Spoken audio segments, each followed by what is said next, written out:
So, good evening, Europe and the internet. This is Eurovision Ireland again.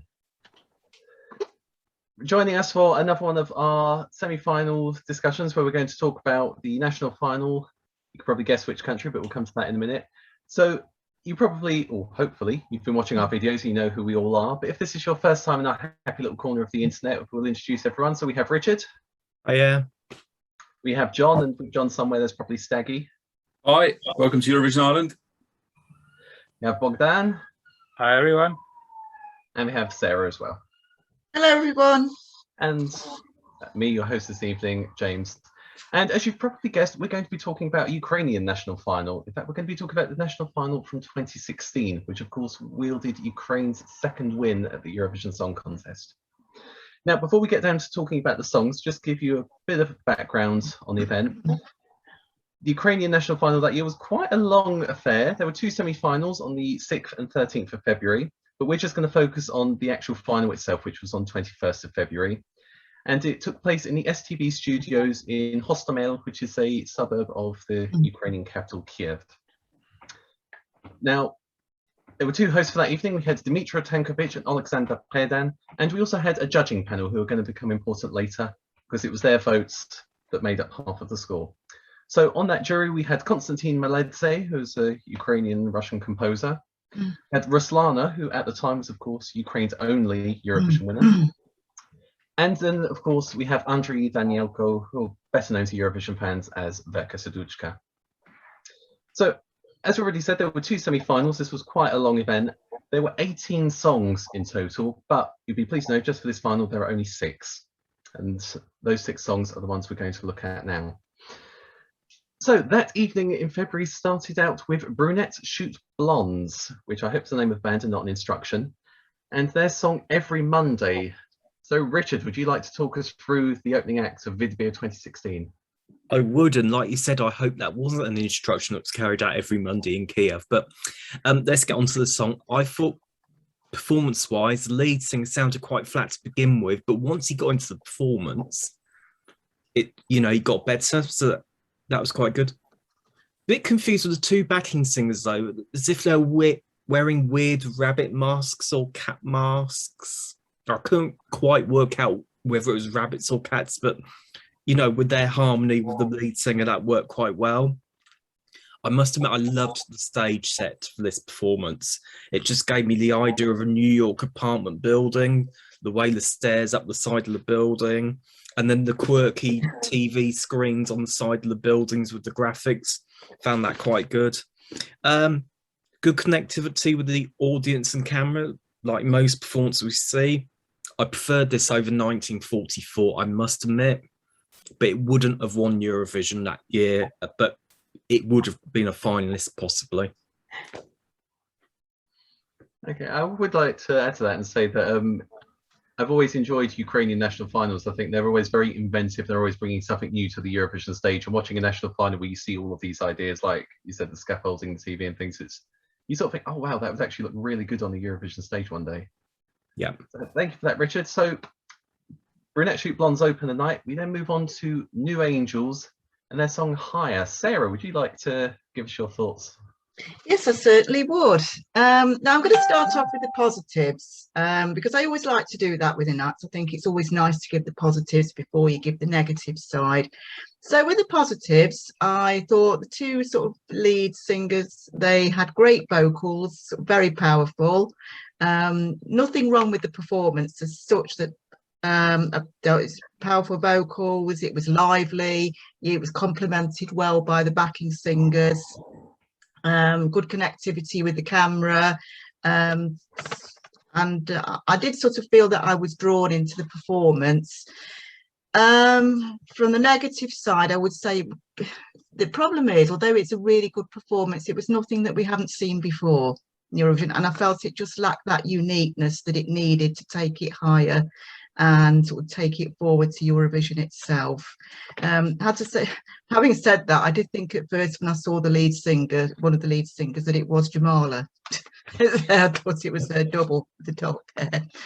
But I think had it gone to Eurovision, I think it would have probably qualified and kept Ukraine's 100% record. But I don't think it would have done as well as Jamala.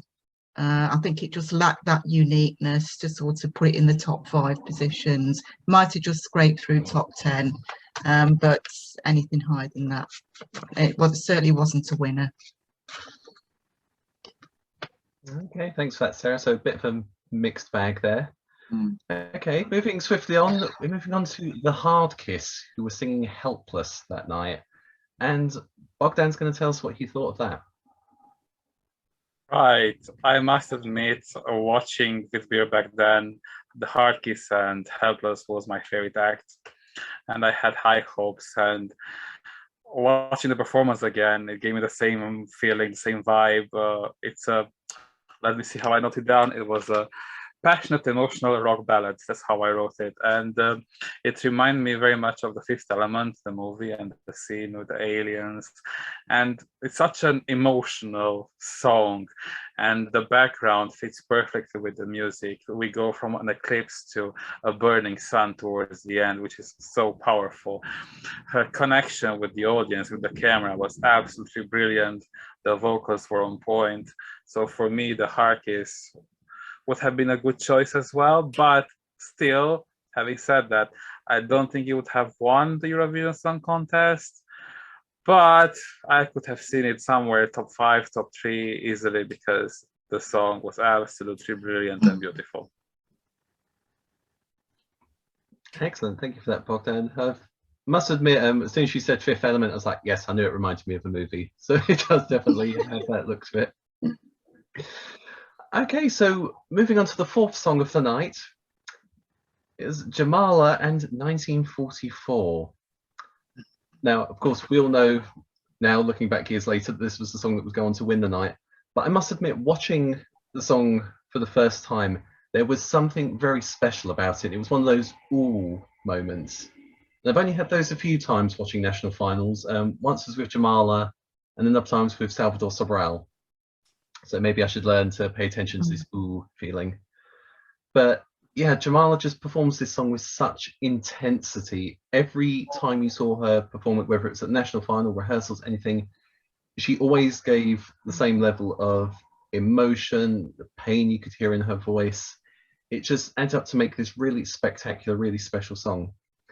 Now, I thought the staging in the national final was sublime. There was that beautiful moment towards the end where this sort of fire flower erupts behind her, and I thought that was just perfect. And I know this song gets a lot of rap for being sort of, some people say there are alleged political overtones to it, and I think it is that sort of fine line where history, politics, sort of where they intersect. But I think this song came along at sort of the perfect point in Ukrainian history when we consider what was happening at the time. I think there was a reason this song resonated so strongly in 2016. But yeah, I remember watching it and thinking that could do very, very well. So I remember thinking that will be one to watch. So after 1944, we move on to our 5th song of the evening, Sunset and Love Manifest. John, what were your thoughts on this? Right, well, when I found that this came third, I was quite surprised, but I'll come on to that in a minute. What did I think of this? Well, very quirky. I did like the way he started with his back to the audience, and then the curtain dropped, and like, wow, audience with smartphones and things. But I think it relied too much on that as a gimmick. I was quite surprised that there weren't. It didn't really get to me, and to say he got through a semi-final, why it surprised me actually. I had a bit of an issue with his accent. Now I know he's Ukrainian and he can speak better English than I can speak Ukrainian, but even so, it needed a bit of tweaking what he was saying. Just a personal thing. It did get going, but I think by the time it really did start to get going, it was a bit too late. I'd sort of drifted off and like, oh, it has got going. Okay. And it was a bit repetitive. Repetitive sometimes works and sometimes it doesn't, and I didn't really think it did there. Now coming back to what it to come after, it to come after Scandi Pop, it to come after Hard Kiss had come after Jamala. So I think he was sunk before he started as well. So again, I was quite surprised he came third. And the only reason I could think he came third was it got a massive reception in the crowd. He'd obviously got a huge personal following, and he probably could have stood on stage and sung the Kiev phone book and would have got a whole heap of votes, whatever he'd done. That aside, I'm sorry, I'm sounding very negative here. He did well to get to the final, but I don't think he was ever going to win it. And if by sheer fluke he had won it, it may well have sunk without trace once it got to Stockholm. It's interesting you say sunk. It could have sunk without a trace, because I remember watching this show that there was a little bit of an issue at the time that someone said the song had been pre-released before 2016, or at least part of it had. And at the beginning of the show, they made a big thing of saying, no, it's fine, you know, Love Manifest can take part. And then once the song finished, I think it was Verka spent a good 10-15 minutes on the phone looking through the EBU rules and like quoting large sections of passage of it. I remember thinking, this feels like something that should have been done before the cameras went on. There we go. So it's interesting, and you don't have to worry about being negative. You know, we all like different kinds of music, and you know, it'd be boring if we all like the same thing. Exactly. So 5 songs down, 1 more to go. We have our 6th song that Staggy's going to talk us through. We Do Change by Purr, which did make me laugh because that's the sound a cat makes. So not sure what Staggy thinks of that. Staggy just shrugged there. So okay, I think I'll have to step in and say something here. I liked it as an idea. I'll say that much. When the camera sort of pans round and she's standing there sort of looking a bit like the Ukrainian Bjork, she sort of has a big like cocoon that she steps out of, and I thought, oh, I wonder if Manisha ever saw this performance. You know, there was sort of a little thing there, sort of a reveal going off. Oh, okay, that's interesting. There were lots of interesting elements to the performance, but similarly to what John said a moment ago, I felt like it didn't really go anywhere, or sort of by the time it did, it was sort of the end of the song. You're a bit like, oh, okay. One of the lyrics that sticks in my head, Lunar Politics. Your guess is as good. Lovely girl. Pass on that one. Yeah, it was a bit of a, there was some unusual lyrics in there. It was a nice idea, but I felt like it just sort of didn't really go anywhere. And then at the end, there was sort of this bit, you know, and we've got a tree full of butterflies. You know, like, right, I'm sure there's something in the rules about animals being on stage. I'm sure, you know, butterflies would come under that, but yeah. Stacky's never been on the Eurovision stage, as far as anyone knows. But, hey. So yeah, I felt like it was a bit of an odd song to end the national final on. It sort of felt like we'd had some very strong entries, as we've sort of all agreed in the past. Ukraine have quite a reputation at Eurovision, and are sort of always renowned for sending something really quite spectacular. So it sort of just felt a bit like a, okay, happy end. Okay, great. So those are our 6 songs, one of which will be going on to Stockholm to represent Ukraine at the Eurovision Song Contest in 2016. Now, our juries voted, and they put The Hard Kiss in first place, followed closely by Jamala. When the televote came in, this was reversed. Jamala was first and The Hard Kiss was second. So that means that both songs scored exactly 11 points. Now, there was a little stipulation in the rules that said in the event of a tie, the televote winner would be sent to Eurovision. And so in this case, Jamala in 1944 was sent off to Stockholm. Now, of course, not being a member of the Big Five, Ukraine had to perform in the semi-final. They performed in the second semi-final in Stockholm, and they came second with 287 points. So again, they did very well. And as we all know, on the night of the final, Australia win the jury vote, Russia win the televote, so the winner is Ukraine. 534 points, which at the time was a record for Eurovision. So this was a big year for many, many reasons. The first time we'd had a split televote and jury vote, and also a high scoring winner. So, you know, it was an exciting night. I remember being really glued to the television at this point. So what I want to ask all of us gathered here is 2 questions. Firstly, do we think there was another song in the Ukrainian national final that could have achieved Jamal's success? And secondly, what did you think, or what did you feel when you saw Ukraine win the contest? I mean, had you pegged them as a winner beforehand, or Are we not sure? So I'm going to go around. We'll start with Richard. Again, this Richard, what do you think?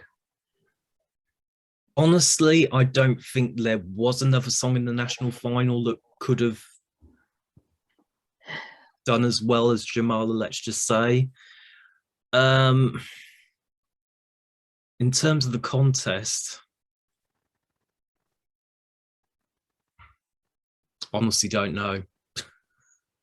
You know, 5 years ago is such a long time, and you look back on songs now that honestly I look back and there's some songs I like now that I didn't, and there's songs that I didn't like back then that I like now, so it's a bit of a, but for me overall 1944 I never really have been a fan of, I must admit. Okay, that's fair enough. As you said, you know, we don't all like the same things. Sarah, what's your take on all this? I certainly think the right act went to Stockholm. I think so Jamala had that uniqueness about her entry. Yes, okay, there probably was the argument about it being political, but there was emotion and there was passion in her performance, and there was a story behind it, and that's what people like. So as far as it, was I surprised that it won? I must admit I didn't have it as a winner. I had it as a dark horse, possible dark horse, but I, all honestly, didn't think that it would take the victory on the night because it was Stockholm, as we know, was such a strong year. There were a few contenders there, but so I remember on the night sort of feeling quite shocked that they actually took it in the end, because I, like Richard, I wasn't a fan of 1944 stuff, but the more I've heard the song since the contest, I can see why it won. But it's taken me quite sort of a few years to actually get my head around that. Yeah. It's interesting how much music tastes change over time, and you know, we always talk about sort of a song having 3 minutes to get the attention of Europe, but you know, actually sometimes it can take years for a song to grow on you. Interesting. Bogdan, how about you? What do you think?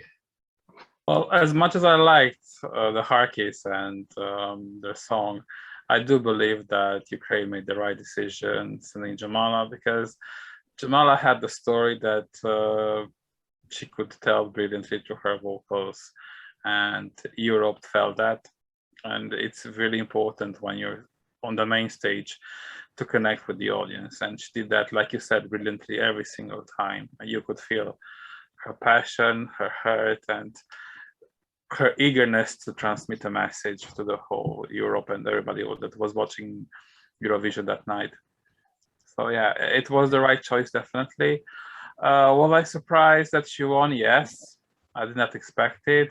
I liked the song from the beginning. It wasn't my favorite, definitely not my favorite, but I liked it, and I really enjoyed her commitment every single time. So I applauded that. But it was a surprise for me as well. Like, I think, like all Europe, like what's happening? Okay, well done, Ukraine. Thank you, Bogdan. There was that moment I remember sort of thinking, wait, what's happening now? Oh, it was quite a shocking result. But John, what was your take on everything that happened that year? Right, well, any other year the Harkis would have won, and probably won Vidbir by a country mile. But I think there have been certain events taking part in that little corner of Europe over the last couple of years that sort of piqued the Ukrainians' interest in this sort of song. It was, I think it may have been just written for Ukrainians, not necessarily for a Eurovision audience, but it was written for Ukrainians just to make a point. I think really it wasn't political. It was almost, but it wasn't political. But I think the way she sold it and the subject matter, it just sort of tweets your average Ukrainian into saying, yeah, we're going to send that one. Once in Stockholm, I didn't have it as a winner. In fact, I suspect most people may have had it, a lot of people had it in their top 10, but not as the winner. And of course, when we watch Eurovisions, it's not necessarily where the 12s and 10s go, it's where the 8s, 7s and 6s go. Because if you get them across the board, you're home and dry. And she was probably like, between the 5 points and the 8 points for everyone, the odd 10s and 12s here. And that's what won. I mean, there was Russia and Australia obviously polarised opinion enough to win their respective halves of the vote. But the Ukrainian song was just consistent enough to, yeah, strike all with both. So it was a surprise for me. I was expecting it to go to Russia or Australia or someone else, say like, I don't know, Belgium or Malta or something like that. I can't say I was absolutely ecstatic that it won, but I wasn't disappointed either. It was, I think of those three countries that were in the shake-up at the end, it was the best winner for the contest. Because, okay, I'll speak my mind here. Australia taking part has been and will continue to be a controversial decision. And some people have an issue with Russia for various reasons. Ukraine was the safest option of those three, I think. So as a contest winner, I'm glad it won. Did I have it as a winner? No, I didn't. Oh, thank you for that, John.